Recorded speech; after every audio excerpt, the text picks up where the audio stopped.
We've got Chris on technical, Neil on insight, and Steve in the driving seat. It's Talking Formula One. Good evening and welcome to Talking Formula One, the little weekly-ish pit stop about all things Formula One. How are you, Chris? You doing well? Yeah, I'm good. How are you? Good. I'm not too bad, thank you. How's your hand after last week's escapades? It's like a 95-year-old's hand. It's very, very rough, wrinkly, and a bit sore still. Really, I did a proper job on it. So, better say you don't do things by halves. Bloody hell. No.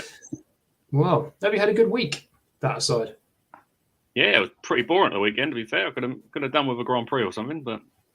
Yeah, I get so used to back-to-back races now. I forget what it used to be like. When it was every forthernight or every 3 weeks sometimes. I've given up watching alternative sports because I seem to get disappointed there as well. So I was going to say it's not going well at the minute, is it for you guys either? Oh dear, just don't do sports. Take up golf. Well, I did actually watch a bit of the golf, but even that bit boring. But because that was a landslide. That was over. I've not been following it, to be honest. We've had it on at bits and pieces, but I've not been following it. After a day and a half, that was done as well. So brilliant. Well, we are not here for football. We are not here for golf or anything like that. We are, of course, here for Formula One. There was no race last week, of course. It was a rare week off now, which is few and far between, it seems sometimes, given the packed schedule of the calendar. But there is, of course, one this week. We look ahead. It's going to be Qatar. F1 returns there for the first time since 2021. I think it's got about a 10-year deal, so there are going to be plenty of races in Qatar. Evening, Mike Baker. Welcome in, my friend. Hope you're well. I'm struggling to remember what the race was like a couple of years ago. I seem to remember punctures and a Fernando Alonso podium. It's a circuit which has been used for MotoGP in the past. Dominated by Mercedes. It was. That wasn't the one that Russell could have won, was it? That was Bahrain. Yeah, that was Bahrain. The quicker circuit in Bahrain. Yeah, the sprint circuit type one. That's it. I think Qatar was the one. They did Qatar, then Saudi Arabia, and then so it was Lewis's second from last win, I think. Yeah, because he then won Saudi Arabia, didn't he? And he hasn't won since, which is still surprising to say. I know obviously the Mercedes haven't been on it for the past year or so, but it's still shocking to say when you consider how dominant he was in that car, that team. But obviously looking ahead to Qatar, it favoured the Mercedes a couple of years ago. Is it going to happen again? Probably not for Mercedes, but is there one team in particular you think could possibly dominate? Well, the characteristics of the circuit point only one way, and that is where all bar one of these races this season has been. I cannot see the Red Bull. I think the McLarens will be quick, actually, because the circuit, especially Sector 1, is extremely quick. They're fast, mid-fast corners. I think there's one hairpin.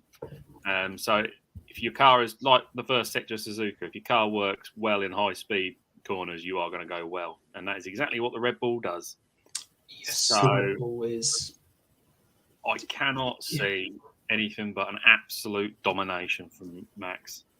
No, and as Metal J says, there's sprint weekend as well. The car is so bolted to the floor in high speed and mid-speed corners that, like that Mercedes in 2021 was. That car was rapid in mid-speed corners. That's why that was. And then it was the Red Bull that was quick in the low speed. So I can't. Yeah, it's going to be the same old. I think. I think the Red Bull, and then the McLaren duo, and then Perez wherever he feels like being at the time. I really hope that Perez can drag himself back up into it. It's going to be for pride, if nothing else. He's got no chance of winning the championship now, even though he's mathematically still in it. Verstappen can win because it's a sprint weekend. Obviously, Verstappen can win the championship in a sprint weekend. He can win it in the sprint race. Yeah, he will win it in the sprint race. How crazy is that? Imagine if you get crowned a champion after a sprint race. You then go, oh, great. I'll see you tomorrow for the race. That just doesn't feel right in my eyes. Fun then and just not bothering qualifying and just starting last. Yeah. But evening, Metal Jace, welcome in. I'd forgotten it was a sprint weekend until you reminded me. So very good. LG, evening, welcome in. Great question. Hi, both. Thoroughly looking forward to tonight. Thank you. Hopefully we won't let you down. I'd like to ask the following: if you could drive for one team, who would it be? Chris? Drive for a team. Oh, that takes up a lot of factors, doesn't it? Are we talking now? Well, the car will be Red Bull, wouldn't it? Really, it'll be like driving a Sky Electrics car. You'll just be planted. Keep foot down and go. Yeah, absolutely fun. That would be fun, mega, wouldn't it? I think it's a tricky question, isn't it? It's maybe what would you say? So if you have to drive for a team, maybe not the Red Bull, obviously not driving the Red Bull car, but you have to drive for a team, just for that particular team, who would it be?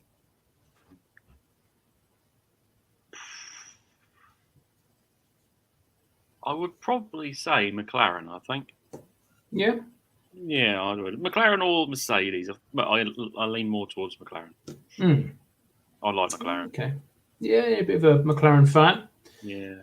I think I'd have to go, probably unsurprising for people who have watched this podcast for a long time, it would be Williams. I followed them for over 20 years, the ups, the downs, mostly the downs. I love the team. It's just like a plucky sort of team, and they feel like they're on the up now as well. Or Ferrari, just for the emotion of Ferrari. It's Ferrari. It's the most famous race team in the world. The emotion is fantastic when it's going right, and it's horrendous when it's going wrong. That's the problem, isn't it? If they build you a fantastic car and everything's clicking, then you're golden. Think of the Schumacher years, the success Vettel had at the start. Raikkonen as well. But then the past couple of years, it's turned a little bit, isn't it? Although 2020 when it was absolutely terrible. Do you know what I find funny about Ferrari is them Red Bull quite opposite in terms of when it goes wrong, Red Bull looks to the driver and kicks the driver out. Whereas when Ferrari goes wrong for them, they just sack whoever's in charge. Yeah. The drivers always say the same. Like that year, Massa was like, I think Fernando was like, Ferrari were top of the constructors with 150 odd points, and Massa got 11. Yeah. And whatever, but Massa was never in trouble of losing his seat. Whereas if that was like Perez, he's second. Is he second in the World Championship? Just second in the World Championship, and everybody's questioning his seat rather than looking at the management. Or we wouldn't look at the management, but obviously that sort of thing. Whereas Ferrari, and they look at whoever's in charge. You are the problem, not the driver. That's it. You go back to Red Bull 05. They started in Formula One. They've had Christian Horner in charge the whole time. Nearly 20 years. And they've had some tough times, 2015, whenever it was, at the start of the hybrid era when they were struggling. Not one person questioned Christian Horner's role or future, but if that was Ferrari, no one questioned who decided to go with Renault as a an engine manufacturer. No, they just all put that down to Renault's rubbish. So. They had them. Renault were fantastic in the V8 era. Obviously, they won 4 championships with Seb. But then the hybrid era, they dropped the ball massively. They still haven't caught up. Dropped the ball massively, apparently, in the next era as well. They did. They really did. But LG, that is an awesome question. That's really, really good. So let us know, who would you drive for, though? What would your team be? You have to drive for one. I'll go for Williams over Ferrari, I think, just because, they've been my team for over 20 years. Talking of Williams, there's one seat left. I know we touched on it last week briefly, I think. There's one seat left on the grid which is currently occupied but is not guaranteed for next year, and that is that second seat at Williams. There are some interesting drivers on the sidelines. Drivers' names have been floated around. It's currently occupied by Sargent, of course. He's been underwhelming at best. You've got the likes of Drogovic, Liam Lawson, who is now free for next year. Well, unless he goes to Red Bull as a reserve. You have got Mick Schumacher, who apparently Toto Wolff was quite keen to get in there, but James Vowles said nope, which I can respect, because he's just saying like, no, we're not going to be a Mercedes junior team. I'm not going to take your reserve driver. We'll go our own way, and I respect that from James Vowles. Yeah, what merit does Mick Schumacher really have to be back in a seat? Apart from the last name. And there were some decent performances, but they were far outweighed by the mediocre. And the downright awful. The splitting the car in two. You can understand if he was rapid and he kept pinning it, that's fine. But it's just, the reason Haas had to get rid of him is because they couldn't afford to keep repairing the car. No. So I think Williams have actually got themselves in an absolute perfect position. They are the only team in the whole grid who has a spray spot open. Therefore, they can dictate what they want and how they want it. They are not in a position where they're begging drivers to come to them. There's been improvement in the car throughout the year. The team is improving. So they can now go and actually assess every driver who's available and take their time. They don't have to decide till, I don't know, October, November, December, probably in December, like Red Bull did late with the Perez and the Albon decision. They can assess everything, knowing that they are the only seat available. And I think they're in a position as well because they're becoming an attractive prospect. You know, like a few years back, driving for Williams meant that you would probably be out in Q1 and trundling around at the back most weekends. Whereas now, you know, they're on the up. They've got fantastic management. The car is getting better, as you say. Everything is improving there. They've got investment. They've got a better future than they did have a few seasons back. Sort of thinking of 2019 sort of era when that car was absolutely dire. And a young driver might be thinking, yeah, this is a good opportunity. Look, it's helped rebuild Albon's career and his reputation. It'll be a boost for them. You know, Lawson has got warmed up in Formula One. He then wouldn't have a year on the sidelines where he goes a bit rusty again. Yeah, I think that is, I think, the most plausible. Drogovic was the big rumour around the last Grand Prix. But I think with Red Bull and Williams have actually quite a good relationship. Albon to go Williams with no particular issues. And I think Christian Horner would be having serious conversations with James Vowles about putting Liam Lawson in that car. And then, to be fair, they've got a lot of merit to be in that car. He hasn't realistically put wrong in, 4 Grand Prix now? Obviously, he's going to be in Qatar as well because I think they're going to play the long game with Danny Rick. Yeah, whether he'll be back before the end of the season, I don't know. I think Las Vegas is what they're targeting, possibly as a definite. But I don't know if he'll be in the car before then at Austin. Okay, it's another Grand Prix at least for Lawson to really, you know, showcase what he can do, and him and Norris, to be fair, have really put to bed the argument of he's only a rookie. You know, because not Norris, sorry, Piastri. Because Piastri has been on Norris's pace and Lawson has matched or beaten Tsunoda in only a few races. And Sargent is still really struggling to not just keep the car on the road, but make any sort of inroads into the gap between him and Albon. You know, he's been in Q3 once this year. He then binned that in Q3 in Zandvoort. He's written off cars. He's caused the most damage by like $1.3 million over the next highest man, which is Lance Stroll. Surprise. That's back pocket change to that, isn't it? Oh, for sure. Dad, I've done it again. What do you like?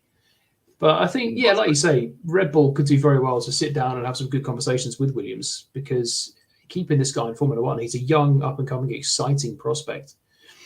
And it's been great watching him, you know. So I think him alongside Albon, they've got 2 young, talented drivers who can really, well, certainly for 2024, before what happens with Lawson going forward. Albon's shown this year that he's ready to lead the team into the next era.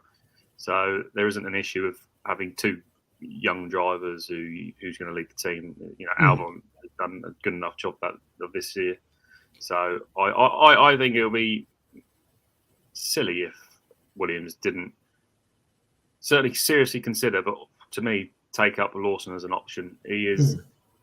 I know Nick De Vries obviously was given a role after 1 race, but which in all honesty, Williams at Monza has always been a not too bad car. So yeah, Lance Stroll got on the front row there a few years ago. Might have been an anomaly, but with Lawson, you've got a mixture of tracks. Mixture of conditions. He's gone well in the wet and the dry. He's kept his powder clean on majority, and has put in. Considering who he's up against in Tsunoda, who's now his 3rd year, you can argue has almost matched him. So yeah, I think Williams would which should really side him, to be fair. But there is a position, as I said, where they can just take their time and assess all the options. And it's nice as a Williams fan looking and thinking, we've got a solid lineup. We could have a really good lineup for next year if they do get Albon and Lawson. But even Albon on his own, I think that's a good team leader. They haven't had that for a while. I look back at the 2018 driver lineup, and it was Lance Stroll and Sergei Sirotkin. Jesus Christ, this is Williams. Look what this team was. And they've got these two. Yeah. But they probably haven't had as solid a driver lineup, I'd say, probably since Massa and Bottas. That'd be the last one that I would consider strong, because Russell was good, the car was awful, but Kubica was a letdown. Unfortunately, partially due to the injury he sustained. And then you got Latifi. So, yeah. But we'll see. Yeah, we'll see how Williams get on. And it's a good time to be a Williams fan, I think. Metal Jace, have you seen reports that Apple have made a $2 billion bid for the television broadcasting rights? I have not seen that. Wow. It wouldn't surprise me. I think this day and age, all sports are a bit stupid if they sell their rights to broadcasters. Because if you work it out, so F1 has got 50 odd, 60, whatever, how many was it? 70 odd years of cover of old footage. You can make yourself a Netflix style pay per month subscription service, which includes all the races at $9.99. Do you think over 1 billion people watch every race? Times that by $9.99, whatever, Yeah. And that's why I think about the Premier League. The Premier League should do its own subscription service. You don't. Everybody's paying stupid money for Sky Sports in this country. If you pay $9.99 or $12.99 for the F1 per month, you're going to pay it, aren't you? Because you're going to get absolutely. Well, obviously, the off months you're not going to get a lot, but you're going to get probably pre-season testing. You're going to get 2 free races a month. Well, it's like you do with Sky F1. On the off season they do show, obviously you get testing when it comes to it, but then you'll get season reviews and you'll get older races. When the season was postponed because of COVID, they showed a lot of old Formula One races, from decades back. Yeah, and that was fantastic. It's just a shame that you're paying through the nose for it. But yeah, like you say, $9.99 a month, you get the races, practice quality, all live, and then you do get the in-depth features and interviews and stuff between races, old footage. That'd be amazing, and they would rake it in by doing that.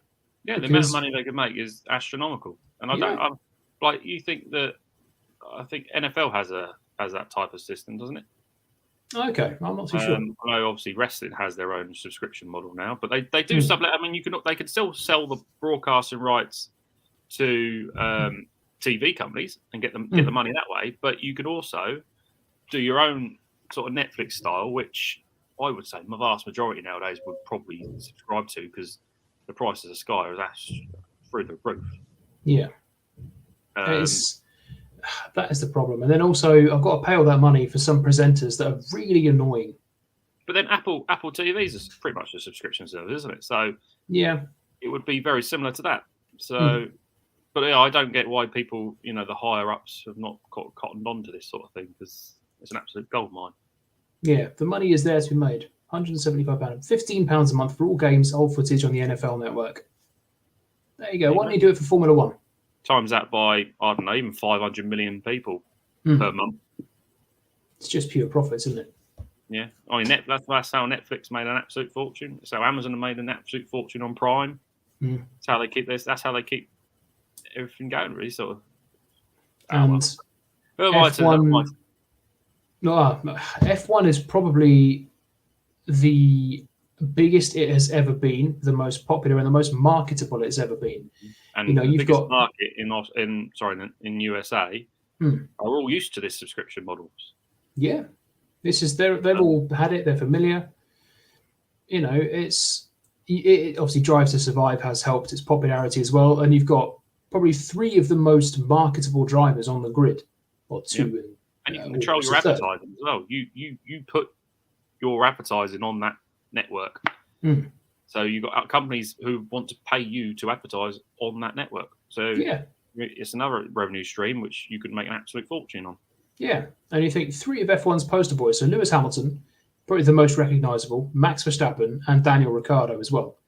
At the minute, they are probably the 3 most commercially marketable drivers in Formula One. You've got this rivalry with Hamilton and Verstappen, which does get blown out of proportion, I think.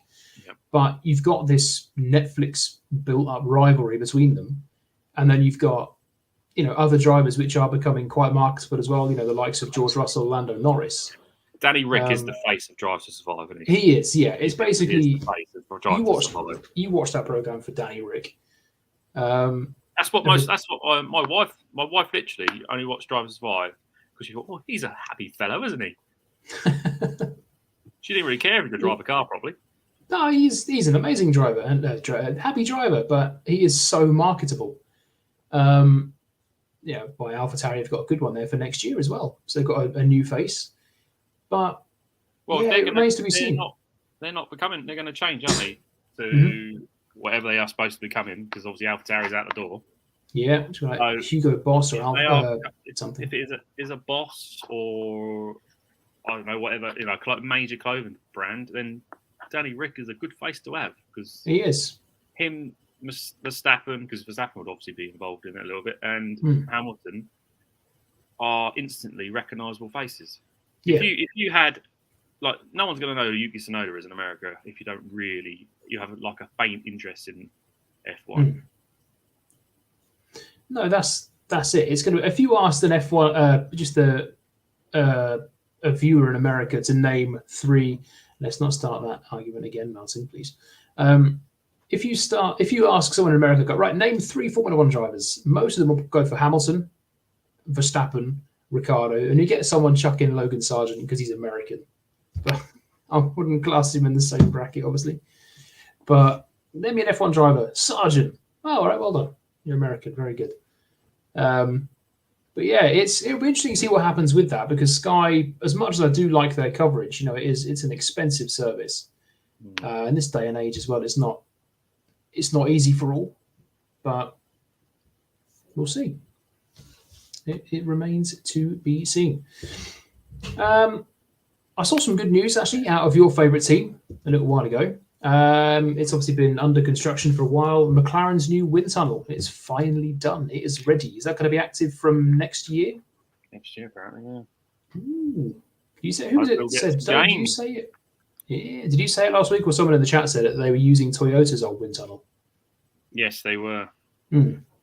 Which is a bit of a pain in the bum, really. It's not exactly local, is it? That's the thing. You got all you're manufacturing on at Woking. You got to take everything to the Toyota wind tunnel to test it. Was that I think it was in Cologne? Yeah. Well, there you go. Well, I don't know if they may well be manufacturing on the old Toyota site, but they, was it 6% of the car, isn't it? 6% of scale model of the car they use in the wind tunnels. Yeah. So, but what I worry about is that the wind tunnel didn't work very well for Toyota. So was that just the engineers not being able to work it properly, or is there something inherently wrong with the wind tunnel? It makes you wonder, because Toyota weren't known for their success in Formula One, were they? Yeah, clearly there isn't, because they've managed to bring the car up to a quick car. But they brought the car up to a quick car by copying a design, really. So how much of that is the copy? So can they then develop that copy, sort of thing, if you know what I mean? It's going to be interesting to find out. But now they've got this new state-of-the-art wind tunnel. What I'm intrigued to see is the development with McLaren and Aston Martin, because they've both got brand new state-of-the-art facilities, which are supposed to be some of the best. There's a lot more Red Bull employees coming out of Red Bull and going into these Aston Martins and McLarens, and they all have an idea of how this RB19 works. Yeah.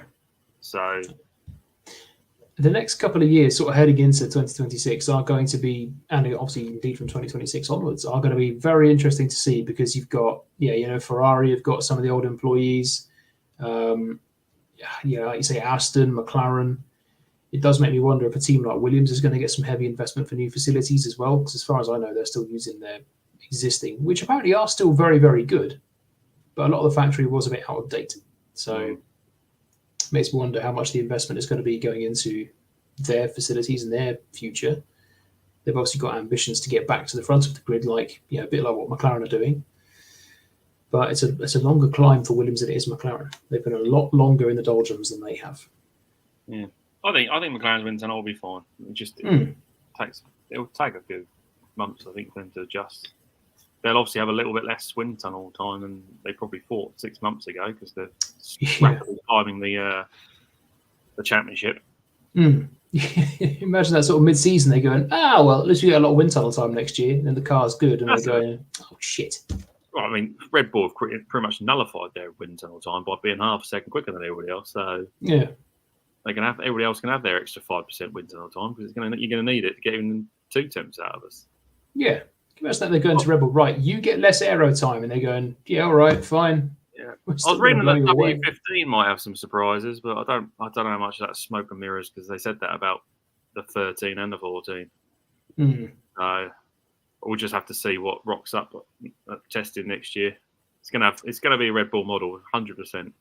Oh, for sure. I think they're, apart from Mercedes, a lot of them are going down a more Red Bull-ish type approach. We've seen it obviously with like Sebastian in the past. I think Williams last year did float the no side pod design and quickly scrapped that. I think the only ones will be different will be Ferrari. I think Ferrari will keep their concept. Because if you think 18 months ago, it was the quickest car. It's crazy to think, isn't it? It was delicate, yes, but it was so fast. It was leaving them all for dust. It just caught fire and ate itself.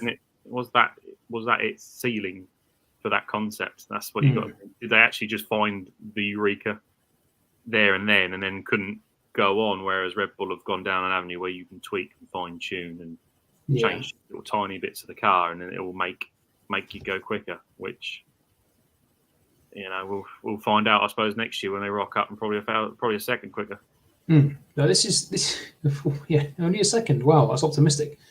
It's what I love about Formula One. It's the technical, the regulations, everything, and how people adapt and how they sort of gradually sneak in bits where you think, I've seen that on a different car. Hang on a minute. Or when someone turns up like Mercedes with the zero side pod, or like Ferrari last year, because it had the massive, the bathtub side pods, and they turn up and you go, what the hell? And then it either works like Ferraris or it doesn't like Mercedes. And I love seeing that sort of technical evolution of a car. How a car that turns up in Bahrain is completely different to the car that turned up in testing. And then by the time you get to the last race, it's completely different still. It's amazing. I love it. It's just a shame that you haven't got in-season testing anymore, so they can go and bomb it around, like Paul Ricard or something, just for a day or two in the season, because like they used to do back in sort of the 90s. It's all Damon Hill now, isn't it? Yeah, I remember Damon Hill saying when he drove for Williams that he was their test driver, and he went to Paul Ricard in France, and he was just driving and driving and driving, literally until the engine blew up.